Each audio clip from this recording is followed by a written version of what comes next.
नमस्कार, दिल्ली न्यूज में आपका बहुत बहुत स्वागत है। चलिए देखते हैं आज की 10 फटाफट बड़ी खबरों को। दिल्ली में सरकारी स्कूलों से लोगों का हो रहा मोह भंग, स्टूडेंट की संख्या में भारी गिरावट। दिल्ली वासियों का सरकारी स्कूलों से मोह भंग हो रहा है। ऐसा इसलिए कहा जा रहा है क्योंकि दिल्ली शिक्षा निदेशालय ने सूचना के अधिनियम के तहत दायर आवेदन के जवाब में एक हैरान करने वाली जानकारी मुहैया कराई है। इसमें कहा गया है कि दिल्ली के सरकारी विद्यालयों के एकेडमिक सत्र 2023 से 24 में विद्यार्थियों की संख्या 2022 से 23 के मुकाबले 30,000 से ज्यादा घट गई है। कोरोना महामारी के बाद 2022 में सरकारी विद्यालयों में विद्यार्थियों की कुल संख्या 17,89,385 थी, जबकि 2023 में विद्यार्थियों की संख्या घटकर 17,58,986 हो गई, जो कि पिछले सत्र के मुकाबले 30,399 कम है।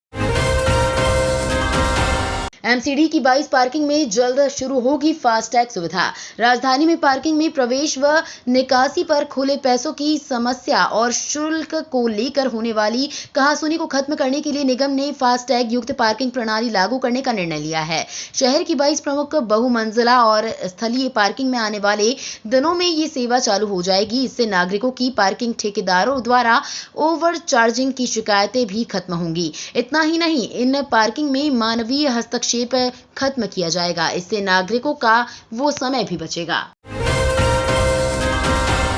दिल्ली में फ्री वाईफाई की सुविधा को लेकर योजना पर काम कर रही केजरीवाल सरकार।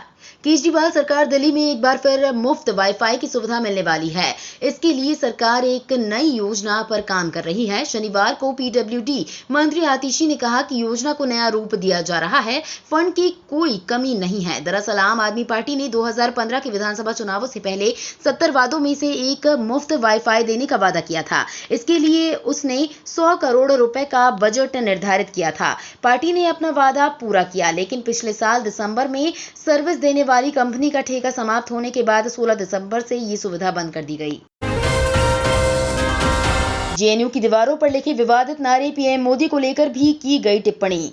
जवाहरलाल नेहरू विश्वविद्यालय की दीवारों पर एक बार फिर विवादित स्लोगन लिखने का मामला सामने आया है। जानकारी के मुताबिक ये नारे स्कूल ऑफ लैंग्वेज की दीवारों पर लिखे हैं। ये हरकत किसने की है, इसकी जांच की जा रही है। जेएनयू की दीवारों पर भाजपा, प्रधानमंत्री नरेंद्र मोदी और कश्मीर को लेकर विवादित स्लोगन लिखे हैं। इन्हें नीले और सफेद स्याही से लिखा गया है। बता दें कि एक साल पहले भी जेएनयू के स्कूल ऑफ इंटरनेशनल स्टडीज की दीवारों पर विवादित नारे लिखे गए थे, जिसे लेकर जेएनयू में खूब विवाद हुआ था। प्रदूषण बढ़ने से पहले दिल्ली एनसीआर में जीआरएपी लागू। राष्ट्रीय राजधानी दिल्ली में सर्दियों की दस्तक के साथ ही प्रदूषण का स्तर बढ़ने लगता है। दिल्ली एनसीआर की वायु गुणवत्ता यानी एयर क्वालिटी खराब ना हो, इसके लिए केजरीवाल सरकार ने विंटर एक्शन प्लान तैयार कर लिया है। वहीं commission for air quality management ने 1 अक्टूबर से ग्रेडेड रिस्पॉन्स एक्शन प्लान लागू कर दिया है। दिल्ली वालों को जल्द मिलेगी कूड़े से मुक्ति।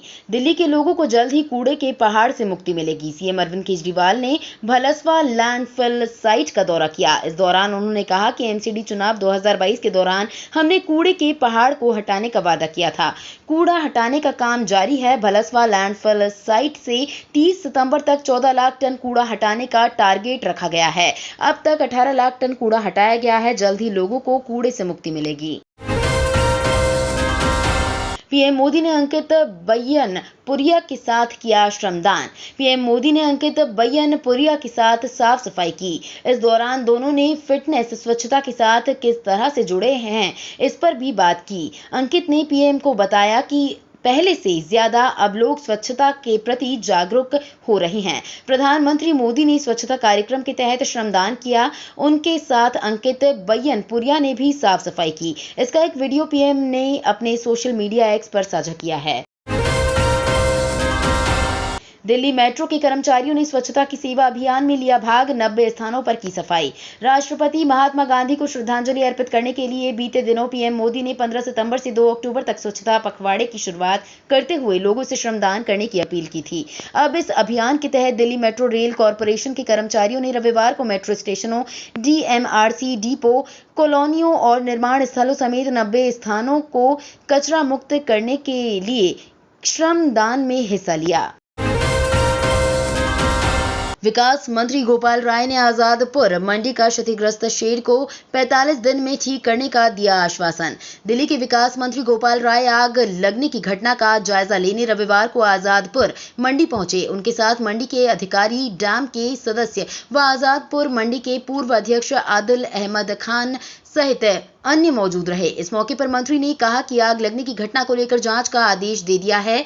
व्यापारी संगठन की मांग को देखते हुए क्षतिग्रस्त शेड के व्यापारियों को कुछ दिनों के लिए दूसरे शेड में शिफ्ट करने का आदेश दिया है। साथ ही 45 दिनों के भीतर शेड की मरम्मत का काम पूरा करने का निर्देश भी सचिव को दिया। मंडी के शेड के अंदर फायर सिस्टम लगाने के निर्देश भी दिए गए हैं। दिल्ली सरकार ने वापस लिया फैसला, अब 31 दिसंबर तक डीजल जनरेटर चलाने की छूट।